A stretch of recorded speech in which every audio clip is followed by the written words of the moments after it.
Hi hello नमस्कार. माझ्या नवीन मराठी ब्लॉगमध्ये स्वागत. आणि आज आहे सोमवार आणि आता संध्याकाळ 4 वाजलेला आहे आणि 4 वाजता ब्लॉगनं सुरू केलं आहे. आणि आता हातपाय धुवून घेतलो आणि मी आवरलेलं आहे आणि काम सगळं आवरायचं आहे. आणि जरा चहा करून घेतो, मग चहा पिऊन बाकीचं काम आवरतो. त्यावर पोरं येतात आणि आत इकडं लाईट नाही आहे, काही दिसणार नाही. म्हणजे सोमवारचं लाईट नसते आमच्याकडं.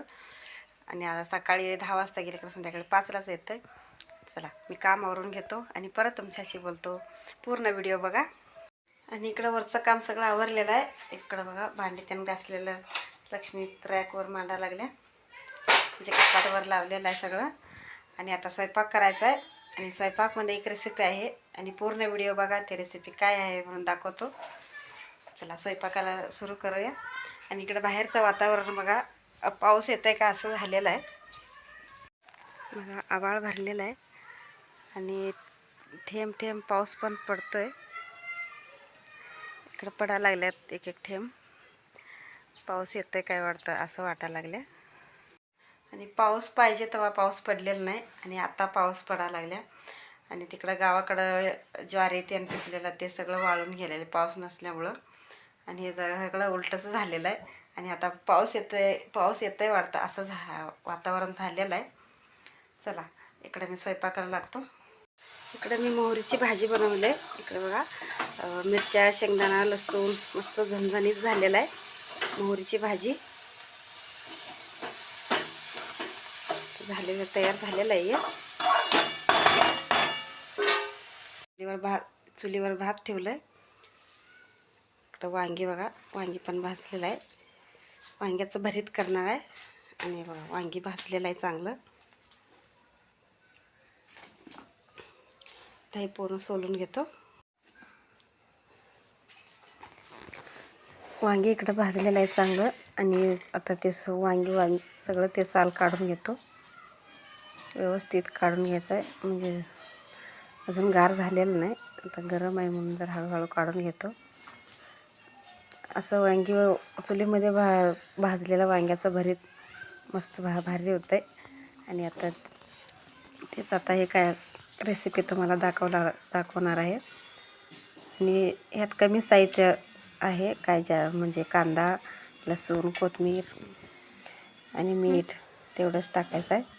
आणि ते कसं करतो पूर्ण व्हिडिओ बघा. वांगी कसं मस्त भाजलेलं आहे आणि पूर्ण आतलं सगळं आता शिजल्यासारखं शिजलेलं आहे ते चांगलं. आणि आता ते पूर्ण झालेलं आहे. त्याच्यावरचं साल सगळं काढलेलं आहे. आणि इकडं ते व्यवस्थित भाजलेलं आहे वांगी. आणि प्लीज माझ्या चॅनलवर नवीन असाल तर चॅनलला सबस्क्राईब करा, लाईक करा आणि शेअर करा. आणि कमेंटमध्ये सांगा मला कसं वाटलं तुम्हाला. हे बघा वांगी कसं मस्त शिजलेलं आहे.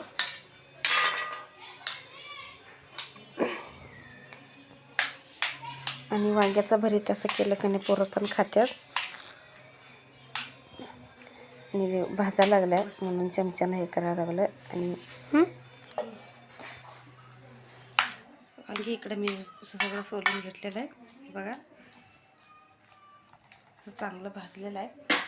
त्यामध्ये कमी साहित्य आहे बघा. कांदा बारीक चिरून घेतलेला आहे, कोथिंबीरच पण आहे आणि लसूण. आणि ह्यातच मी लसूण जास्त घालायचं, जास्त म्हणजे लय जास्त पण नाही आणि कमी पण नाही. मी एक वांगीला एवढं लसूण टाकलेलं आहे. आणि लसूणमुळे चव येते. आणि त्यामध्ये कोथिंबीर पण टाकतो जराशी. आणि मीठ जरा टाकतो.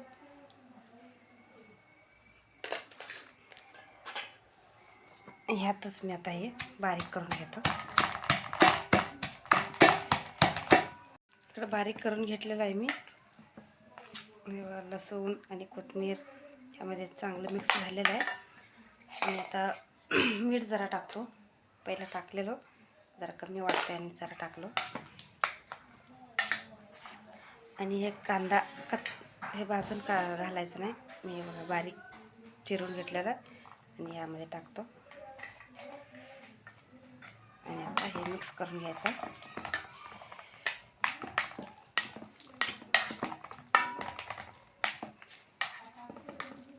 असं करून आणि चुलीवरची भाकरी आणि भरीत मस्त भारी लागतं. आता हे भरीत तयार झालेलं आहे.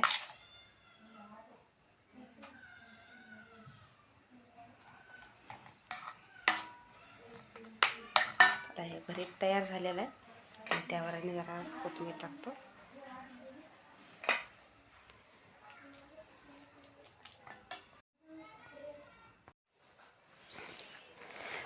वांग्याचं भरीत करून भाकरी पण झालेलं आहे. आता भाकरी पण केलेलं आहे आणि इकडं मी बेसन पीठचा डोसा करणार आहे.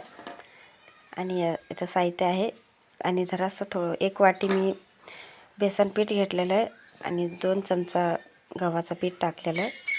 आणि त्यामध्ये साहित्य बघा, बारीक चिरून घेतलेला कांदा थोडंच टाकलेलं आहे मी आणि आलं लसूण पेस्ट करून घेतलेलं, कोथिंबीर आणि इकडं गरम मसाला आहे आणि हळद आणि जरासं जिरं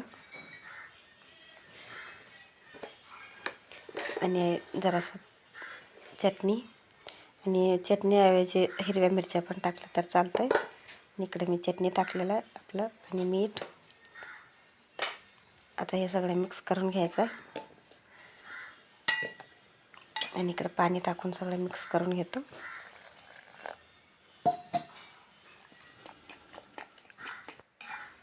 हे पूर्ण झाल्यावर इकडं तवा पण गरम करायला ठेवलेला आहे आणि एवढं पातळ केलेलं आहे. आणि आता मी व्हिडिओ इथंच थांबवतो. प्लीज व्हिडिओला लाईक करा, शेअर करा आणि सबस्क्राईब करा. आता हे डोसा करून देतो पोरासनी आणि जेवायला वाढून देतो. तर बाजूला गेलेले आई त्यांनी सगळे येतात. पोरं पण अभ्यास करायला लागतात, होत आले अभ्यास त्यांचा बी. बरं इकडंच तयार झालेला